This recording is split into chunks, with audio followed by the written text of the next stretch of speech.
Hi, everybody. Today we are at the CEPIC Congress 2026.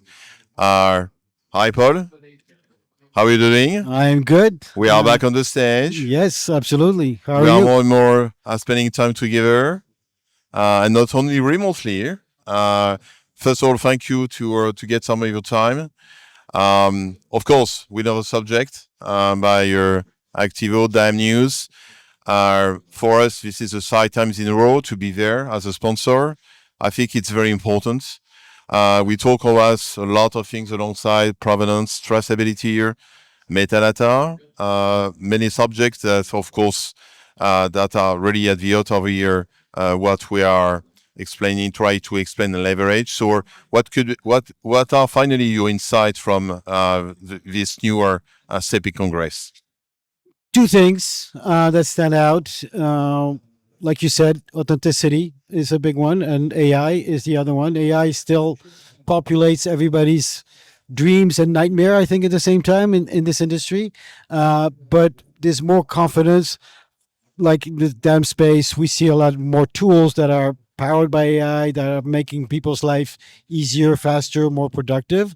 There's also the challenges of maybe part of the industry being replaced by AI generated content, and the fear that whole sites will disappear. And at the same time, this renewal of energy and dedication to preserve the authenticity of human created content, and finding the tools and the workflows around how we can do that, not only for new images but for archival images and everything that's been in place since then. So Yes, thank you, Paul. So, and of course, regarding this management of content, and especially, I think one of the items yesterday was visual content matters, and of course, every time it starts from a point of capture, and as you know, we have different approaches. In fact, of course, and especially with C2PA, the group of experts is trying to find the right path to take, so to ingest the certificate inside. But we know it's super difficult. Okay,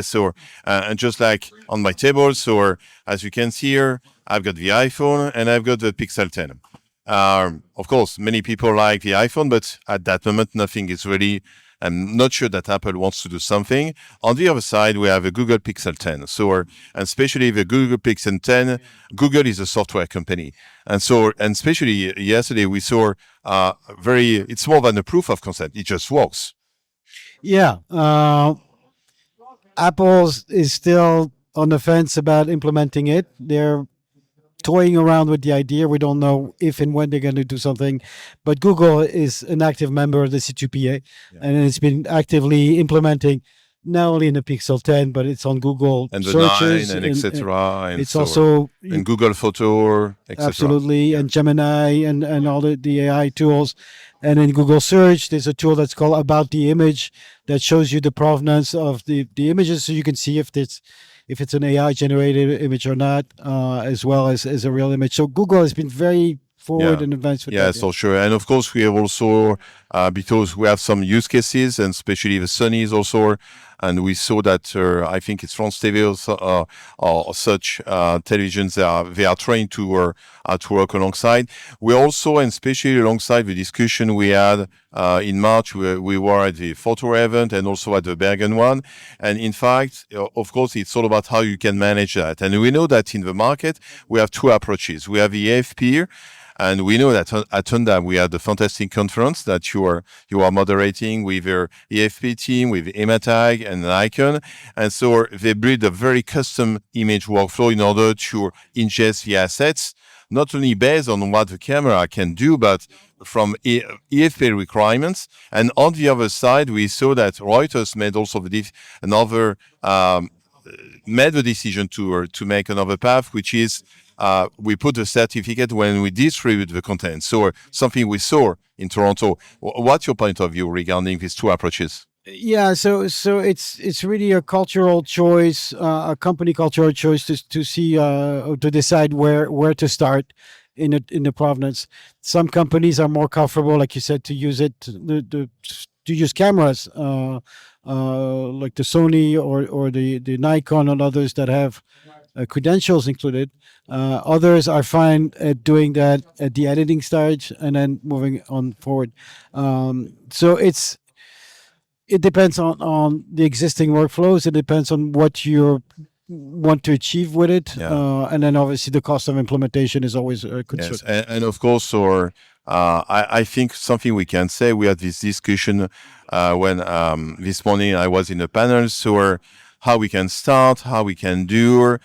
We are also the ethical approach regarding some. We know that we have the AI Act, so a lot of legacy, especially in Europe, are also available. But at one time, we need to find with the DAM vendors, and especially how they can start the things at many levels. So, of course, yes, I think it's important. It's for every organizations, agencies. Yes, we have a technology, but at one time it's all about the governance and also, and especially this morning I was talking about Michelin. They have 200 agencies. It's content everywhere, and just a challenge to control, and especially here this content, the ethic also. And on the other side, we see by Activo that there's, and by the news that there's still many things to do. And at that moment, I think we just have 3-4 vendors with C2PA compliances, or still a lot to do, by the way. Yeah, and the interesting part, we're in the month of May, the 1st of August, Article 50 goes into force here in Europe, meaning that you have a requirement for transparency, meaning that all the dam system will have to preserve the information of all the assets coming in, as well make sure that they're tied to the assets when it comes out. Not all dam vendors offer that for the moment. Like you said, there's some that are more advanced than the other, but the deadline is coming very, very close, and that will impact the companies using the wrong dam system, because they might get in trouble with the authorities in Europe. Yes, correct. And also interesting this morning to see that LinkedIn is also took the challenge, and especially to get some verified profile. I think it's also a nice way to control the content at different levels. Yeah, and it's really interesting to see that of all the social media, LinkedIn seems to be the most advanced and the most mature in showcasing and showing people where the content comes from, making clear, visible differences between AI generated, edited, or real content. And it's nice to see compared to the other social medias, which are toying around with the idea and not being so transparent. And so, for sure, the CEPIC is this organization since so many years. It's more than 25 years to leverage, by the way. So it's important to be there. It's always a long run. We need to get a vision and a strategy, but we do believe that, yes, everybody all together we can do something. It's also amazing to see this place. So we are in Valencia this year in Spain. So many agencies with some dating roundtable. So what are we doing exactly? So in the photo industry, companies represent others companies' production in different territories. So they meet once a year here in CEPIC, and they either make new arrangements or renew their arrangements, and they talk about other possible partnerships depending on what content they need and things like that.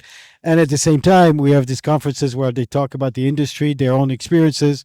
The fantastic part about the CEPIC, it's very international. People come from all over the world. Even this year, when traveling is particularly challenging because of the World Affair, there are still people coming from very different parts of the world, and that exchange is very valuable as well. Yeah, for sure. And something we can say that I think one of the next important meeting is the C2PS summit in Singapore, and we get Bergen in September again. Yes. So there's a Content Authenticity Initiative Summit in Singapore on May 12th. And that's going to be interesting because it's been European or Western world concentric for the moment. This is the first time something happens in Asia, so there'll be a lot of representative from China and Japan and Korea. That's going to be really interesting. And then yes, there's going to be a repeat or follow up in September in Bergen. It's more a follow up of what happened in Toronto, by the way. Because if we have the same weather as last year, it would be fantastic. It'd be fantastic, yes. And so for sure, we will be there, and especially on Activo side and DAM News. We get some reports and some articles from Paul after the CEPIC. So just stay tuned. And by the way, also we have Activo TV, so get the interviews. And just to end up, so finally, what can be your last word regarding 2026 challenges, vision, and strategy? We're continuing in this path. Standards are getting into place, legislations are getting into place. When we're talking about authenticity a year ago, it was still, maybe if I want to. Now it's an obligation. It becomes, you have to do it. It's not just legislation, it's also becoming important for the consumers that they know you have transparency over your content and that they can see where it comes from and to be clear and honest about it. So yeah. Thank you, Paul. So if you want to be a DAM champion, by where? Follow us on DAM News, digitalassetmanagement.org. So more or less we have two articles and testimonials from Paul. We have also DAM News FR, which started more or less 1 year ago. So thank you so much. Follow us. And so bye-bye. Thank you.